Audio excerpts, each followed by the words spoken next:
नमस्कार साथियों, बहुत बहुत स्वागत है आपका चैनल संकल्प एकेडमी पर। आज के इस क्लास में हम आदिकाल के टॉपिक को लेने वाले हैं।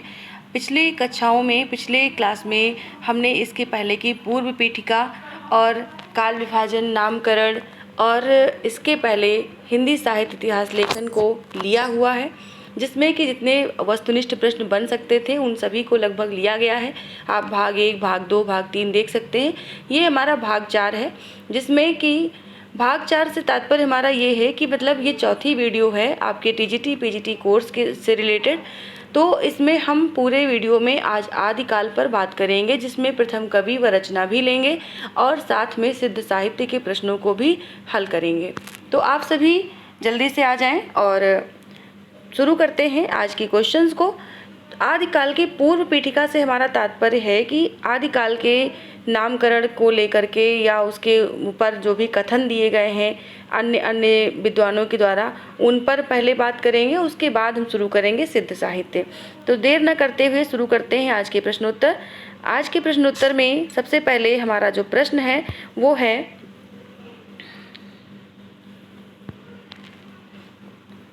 पूर्व पीठिका से यानी कि शुक्ल जी के द्वारा शुक्ल जी के इतिहास के ऊपर उससे संबंधित कुछ प्रश्नों को यहाँ पर लिया गया है, उनके आधार पर, उनके अनुसार। तो पहला प्रश्न है, आदिकाल में भाषा के आधार पर मुख्यतः कितने प्रकार की रचना मिलती है? भाषा के आधार पर कितने प्रकार की रचना मिलती है? तो मुख्यतः की बात यहाँ पर हो रही है। तो मुख्यतः भाषाओं में 2 प्रकार की रचनाएं मिलती थीं, एक अपभ्रंश और एक देश भाषा। बी विकल्प यहाँ पर सही हो जाएगा।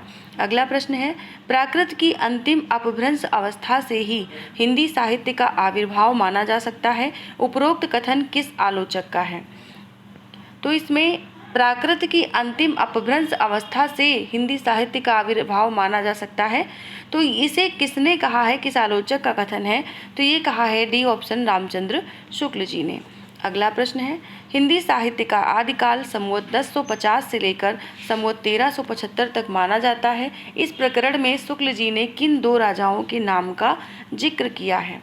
यानी कि उन्होंने कहाँ से कहाँ तक के समय को हिंदी साहित्य के आदिकाल का समय माना, जिसे उन्होंने 1050 से लेकर के संवत 1375 तक का अवधि उसमें बीच में दी है, जिसमें 2 राजाओं का विशेष उल्लेख उन्होंने किया है। तो वो राजा हैं ए ऑप्शन, महाराजा भोज से हम्मीर देव तक। उन्होंने जो आदिकाल का ये समय माना है संवत 1050 से 1375 तक, इसे महाराजा भोज से लेकर के हम्मीर देव तक माना है। अगला प्रश्न है, राज्याश्रित कवि और चारण जिस प्रकार नीति, श्रृंगार आदि के फुटकल दोहे राजसभाओं में सुनाया करते थे, उसी प्रकार अपने आश्रयदाता राजाओं की पराक्रमपूर्ण चरितों या गाथाओं का वर्णन भी किया करते थे। उपरोक्त कथन किस आलोचक के साहित्य इतिहास से वर्णित है? एक बार पुनः इसको देख लेते हैं, इस प्रश्न को, कि राज्याश्रित कवि और चारण जो राजा के ऊपर आश्रित कवि होते थे और जो चारण करने वाले, एक प्रकार का गान होता है, उसे करने वाले जिस प्रकार नीति, श्रृंगार आदि के फुटकल दोहे राजसभाओं में सुनाया करते थे, उसी प्रकार अपने आश्रयदाता राजाओं के पराक्रमपूर्ण चरित्रों या गाथाओं का भी वर्णन किया करते थे। ये कथन किस इतिहासकार से संबंधित है? तो इसमें भी विकल्प ए सही है, आचार्य रामचंद्र शुक्ल जी के द्वारा ये आदिकाल के राजाश्रित कवियों के ऊपर प्रश्न आपको मिला, यानी कथन मिला है। अगला प्रश्न है, शुक्ल जी ने आदिकाल को कितने प्रकरणों में विभाजित किया है? तो इसमें कितने प्रकरण हैं आदिकाल में? शुक्ल जी के द्वारा ये प्रश्न बनाया गया है। शुक्ल जी के द्वारा आदिकाल के कितने प्रकरण हैं? तो इसमें 4 प्रकरण हैं। सी ऑप्शन यहाँ पर सही होगा। 4 प्रकरण, जैसे कि सिद्ध साहित्य, नाथ साहित्य, रासो साहित्य, राज साहित्य, इस तरह से उन्होंने 4 प्रकरणों में इसको विभाजित किया है।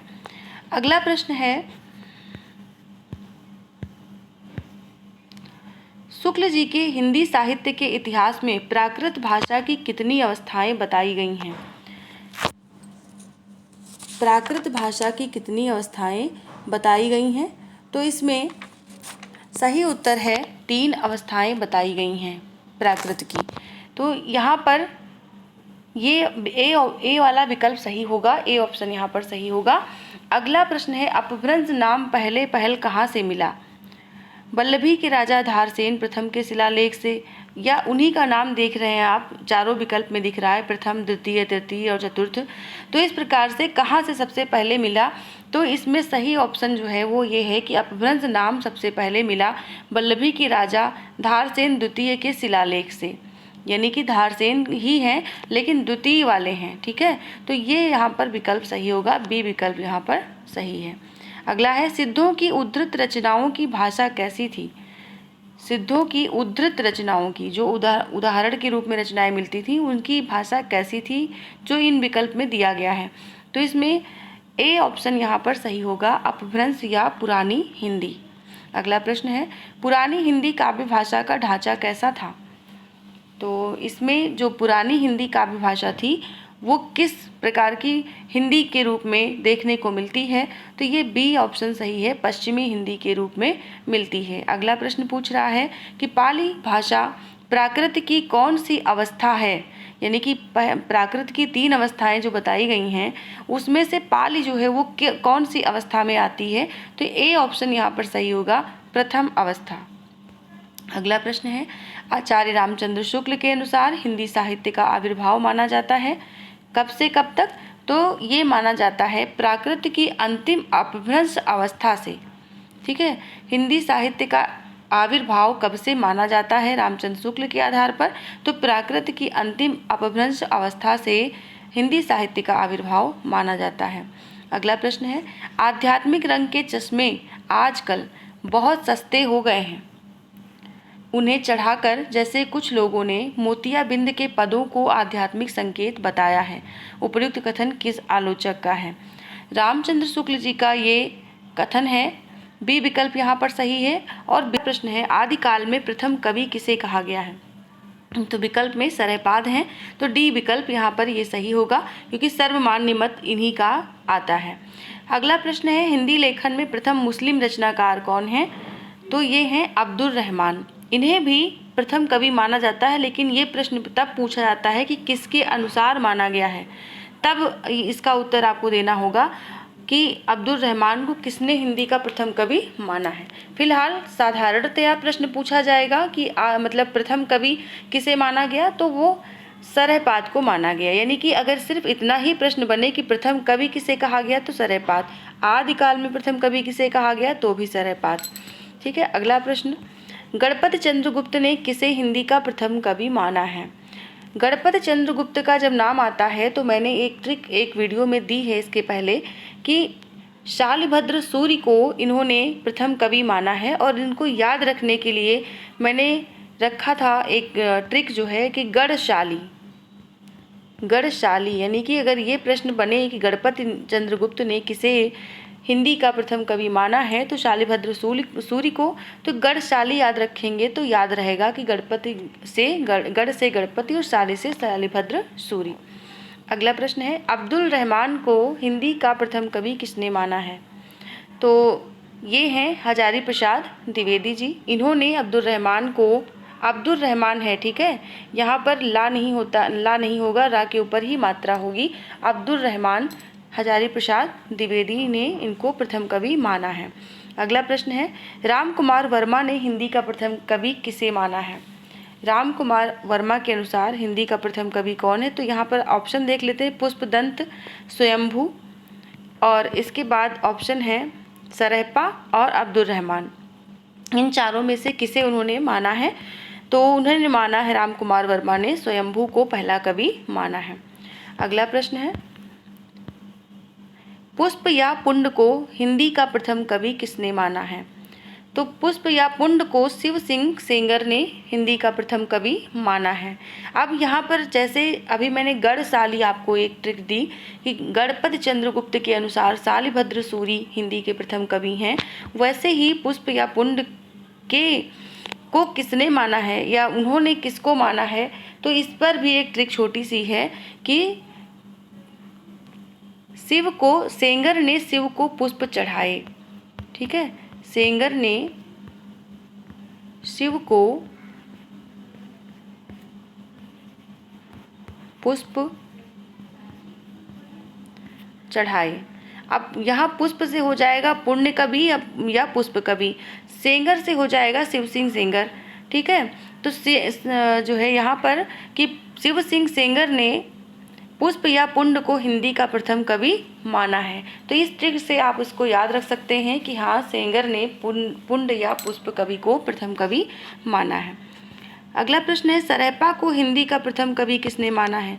ये जग प्रसिद्ध है, बच्चे बच्चे को पता होता है। ठीक है, तो इसमें कोई ट्रिक की ज़रूरत भी नहीं है, अपने आप ही याद रहेगा। सरैपा को हिंदी का प्रथम कवि राहुल सांकृत्यायन ने माना है। हिंदी की प्रथम रचना कौन सी मानी जाती है? तो ये प्रथम रचना मानी जाती है श्रावकाचार, ए विकल्प यहाँ पर सही है। और अगला प्रश्न पूछ रहा है कि राहुल सांकृत्यायन के अनुसार हिंदी के प्रथम कवि कौन माने जाते हैं? तो इसमें भी ऊपर पूछा गया ये प्रश्न, सरैपाद ही माने जाते हैं। अगला प्रश्न हम लेंगे सिद्ध साहित्य से। आदिकाल के अंतर्गत जो विभाजन हुए, विभाजन नहीं है, एक तरह से उसकी रचना धारा है। तो इसमें जो है जो चार भाग रामचंद्र शुक्ल जी के द्वारा माने गए और अंत में 5 भाग आपको मिलते हैं। तो इन 5 भागों पर हम क्रमशः वीडियो लेकर के आएंगे। तो आज की इस क्लास में हम सिद्ध साहित्य पर विशेष रूप से बनने वाले प्रश्नों को लेंगे, जिसके अंतर्गत पहला प्रश्न है, सिद्धों में सबसे पुराने कौन हैं? इन विकल्पों में से डोम्बिपा, विधुशेखर, सबरपा, सरैपा, इनमें सबसे पुराने कौन हैं? तो ये हैं सरैपा। अगला प्रश्न है, सरोज वज्र, राहुल भद्र आदि नामों से किसे जाना जाता है? तो इसका भी उत्तर होगा डी, सरैपा। अगला प्रश्न है, सिद्धों ने बौद्ध धर्म के वज्रयान तत्व का प्रचार करने के लिए जो साहित्य जन भाषा में लिखा वो हिंदी साहित्य की किस सीमा में आता है? सिद्धों के द्वारा जो बौद्ध धर्म के वज्रयान तत्व का प्रचार करने के लिए जो जन भाषा का प्रयोग किया गया, जो साहित्य लिखा गया, उसे हम किस साहित्य के अंतर्गत रखते हैं? आदिकाल के सिद्ध साहित्य के अंतर्गत रखते हैं, जो कि बी विकल्प में है और ये सही है। अगला प्रश्न है, वज्रयान का केंद्र कहाँ रहा? वज्रयान का केंद्र कहाँ रहा? तो ये रहा है श्री पर्वत, ए विकल्प यहाँ पर सही होगा। अगला है, शाहजहानियों की भाषा का नाम था। शाहजहानियों की भाषा का नाम क्या है? शाहजहानी यानी कि कौन? सिद्ध साहित्य, सिद्ध जो है वो शाहजहानी भी कहे गए। तो ये कौन है? तो इन्हें हम जानेंगे संध्या भाषा के रूप में। ठीक है, तो यहाँ पर जो 5वां प्रश्न है इसका उत्तर हो जाएगा संध्या भाषा।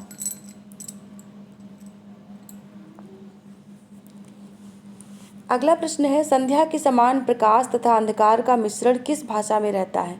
देखिए, संध्या भाषा से कई संबंधित प्रश्न बनते हैं, जिन प्रश्नों को सभी प्रश्नों को यहाँ पर लेने का पूरा प्रयास किया गया है। जितने भी प्रश्न बन सकते हैं उन सभी को लिया गया है। तो यहाँ पर अगला प्रश्न पूछ रहा है कि संध्या के समान प्रकाश तथा अंधकार का मिश्रण किस भाषा में रहता है? इसका भी उत्तर संध्या भाषा ही होगा, सी ऑप्शन यहाँ पर सही होगा। अगला प्रश्न है, किस विद्वान के अनुसार मूल शब्द संध्या भाषा नहीं बल्कि संधा, यहाँ पर गलत लिखा हुआ है, संधा भाषा रहा होगा? ये किस विद्वान के अनुसार है? तो ये कहा है पंडित विधुशेखर शास्त्री ने कि मूल शब्द संध्या के बजाय संधा रहा होगा। ठीक है, अगला प्रश्न है, कतिपय विद्वानों ने किस शब्द का अर्थ अभिसंधि या अभिप्राय युक्त वाणी बताया है? तो इसमें भी सही उत्तर है संध्या भाषा।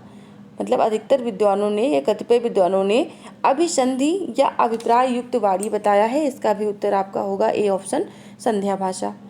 सिद्धों की संख्या कितनी है? बहुत महत्वपूर्ण प्रश्न है। जैसे 9 नाथों की संख्या है, वैसे सिद्धों की संख्या भी महत्वपूर्ण बनती है। इसको भी पूछा जाता है। तो इसमें संख्या दी गई है जो कि सी विकल्प सही है, 84। आप अपने प्रश्नों के जो प्रश्न आपको स्क्रीन पर दिख रहे हैं, अगर आप लाइव सेशन में हैं तो इसमें अपने उत्तर को बराबर आप लिखते जाएं, जिससे कि आपको सही उत्तर का आकलन हो जाएगा। अगर उत्तर गलत है तो भी आपको यहाँ पर सही उत्तर पता चल जाएगा, यानी कि आप उसको जो है टाइप करते रहें, अपने आंसर को देते रहें। सिद्धों की भाषा को संधा भाषा नाम किसने दिया? संधा भाषा नाम, ये ऊपर अभी हम ये प्रश्न ले चुके हैं। संधा भाषा नाम किसने दिया? तो सिद्धों की इस भाषा को संधा भाषा नाम दिया है मुनिदत्त व अद्वै वज्र ने। इन 2 लोगों ने इन संध्या भाषा को संधा भाषा कहा है। अगला प्रश्न है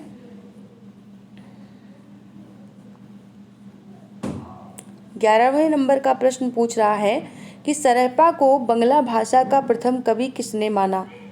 एक तो हिंदी साहित्य का प्रथम कवि ये माने ही जाते हैं, प्लस बंगला भाषा का प्रथम कवि किसने माना सरहपा को, तो ये है डॉक्टर वी भट्टाचार्य। इन्होंने इनको बंगला भाषा का भी प्रथम कवि माना है।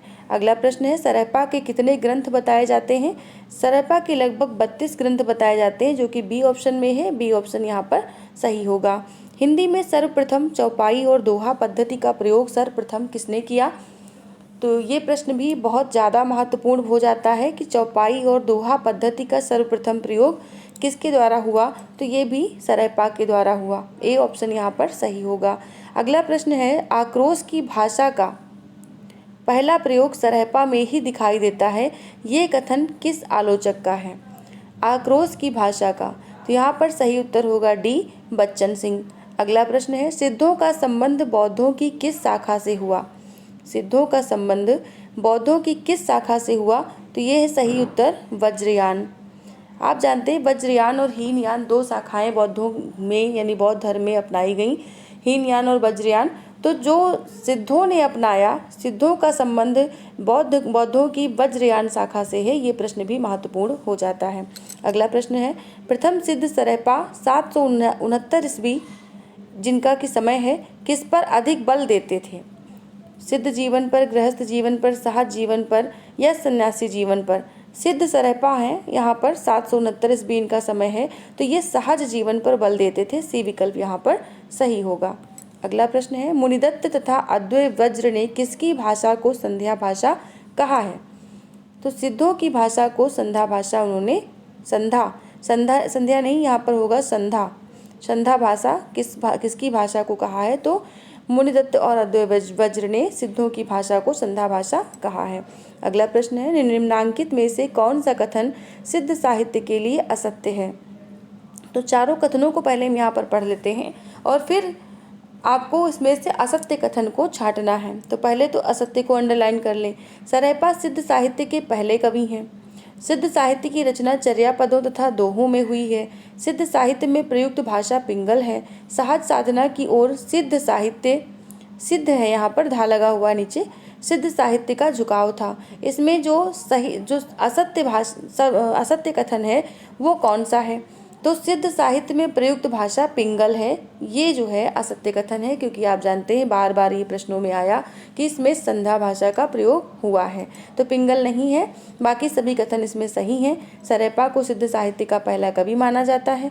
सिद्ध साहित्य की रचना चर्यापद और दोहों में हुई है और सहज साधना की ओर सिद्ध साहित्य का अधिक झुकाव था। अगला प्रश्न है सिद्धों के विषय में कौन सा कथन सत्य नहीं है। यहाँ पर भी सत्य नहीं का मतलब असत्य ही पूछा जा रहा है आपसे। चारों विकल्प देख लेते हैं। सिद्धों की भाषा का नाम संध्या भाषा था। सिद्ध भोगवादी थे।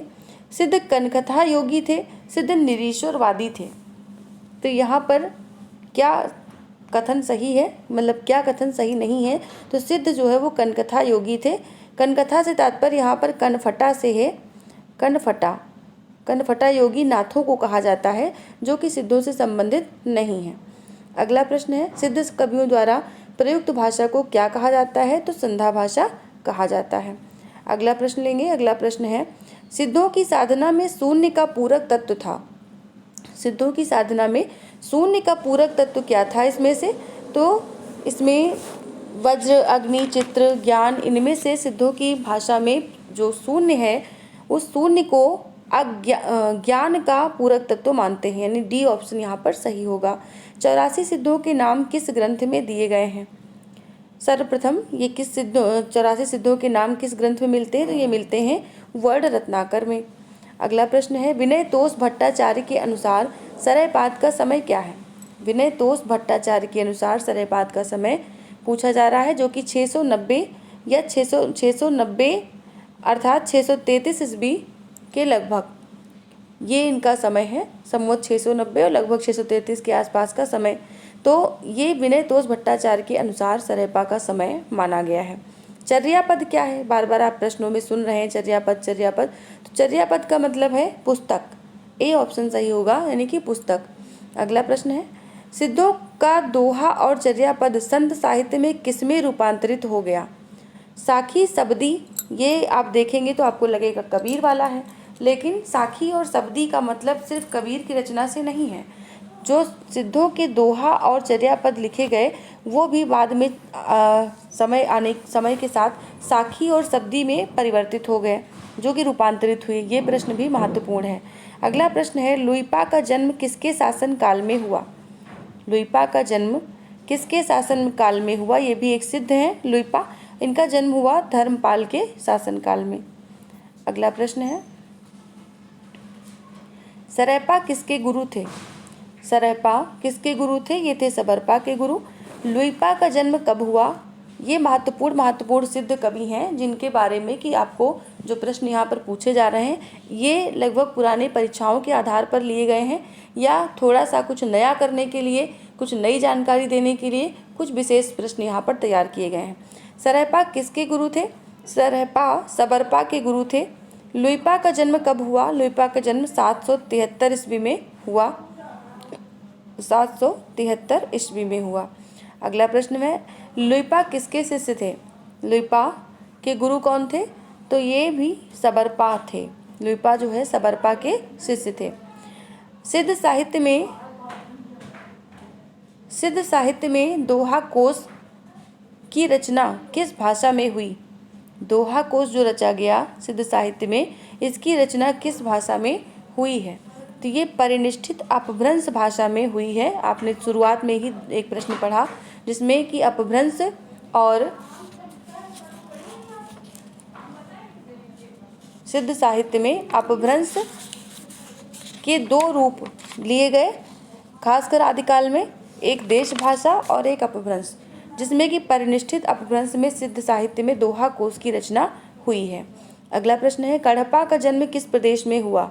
कड़पा भी सिद्ध कवि हैं और इनका जन्म कर्नाटक में हुआ। ए विकल्प यहाँ पर सही होगा। अगला प्रश्न है, कड़पा के गुरु कौन थे? कड़पा के गुरु जालंधरपा थे। सी ऑप्शन सही होगा। ये जो गुरु वाले प्रश्न आप देख रहे हैं ये महत्वपूर्ण हैं, इनको आप ज़रूर ध्यान रखें।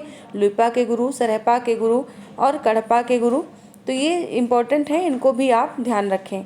अगला प्रश्न पूछ रहा है, कड़हपा, यहाँ पर हा होगा। कड़हपा को कवित्व और पांडित्य में बेजोड़ किसने कहा? कवित्व और पांडित्य में बेजोड़ कहा गया है कड़हपा को। ये किसने कहा? तो ये कहा है राहुल सांकृत्यायन ने। ठीक है, तो इस तरह से हमने आज सिद्ध साहित्य के ये 33 प्रश्न और इसके पहले प्रथम कवि और रचना, उसके पहले आदिकाल की पूर्व पीठिका को इस क्लास में ले लिया है। कल की क्लास में हम नाथ साहित्य को लेंगे। नाथ साहित्य के लगभग 80 प्रश्न हैं, इन सभी को लेंगे नाथ साहित्य से संबंधित। और इस वाले सिद्ध साहित्य के टॉपिक को हम आज यहाँ पर ख़त्म करते हैं। कल की क्लास में रात के 9 बजे फिर हम बात करेंगे नाथ साहित्य पर, यानी आदिकाल ही हमारा चलेगा, आदिकाल का ही प्रकरण रहेगा, उसके अंतर्गत नाथ साहित्य चलेगा। तो उम्मीद है कि आप लोगों ने इन क्वेश्चन को करके अपनी तैयारी का आकलन कर लिया होगा। जो भी कुछ नया मिला होगा उसे भी आप अच्छे से यहाँ पर ग्रहण कर रहे होंगे और आगे भी आप ऐसे ही क्लासेज में आकर के अपनी उपस्थिति देंगे, अपने साथ मेरा भी मनोबल बढ़ाएंगे। मनोबल आप जानते ही कैसे बढ़ता है, मनोबल आपके लाइक हमें बताते हैं कि आपको वीडियो कैसी लग रही है, किस हद तक आप उसको पसंद कर रहे हैं, ये आपके लाइक हमें बताते हैं। तो अगर आपको वीडियो अच्छी लगी हो तो लाइक ज़रूर करें, शेयर करें, कमेंट करें, प्लस अगर अभी तक आपने सब्सक्राइब नहीं किया है तो आप ज़रूर सब्सक्राइब करें। धन्यवाद, मिलते हैं कल की क्लास में रात 9 बजे। बहुत बहुत आभार आप सभी का पूरी वीडियो देखने के लिए, प्लस आप सभी जो है अपने इतने अच्छे कमेंट भेज रहे हैं, इन सभी के लिए हार्दिक आभार। बहुत बहुत अभिवादन।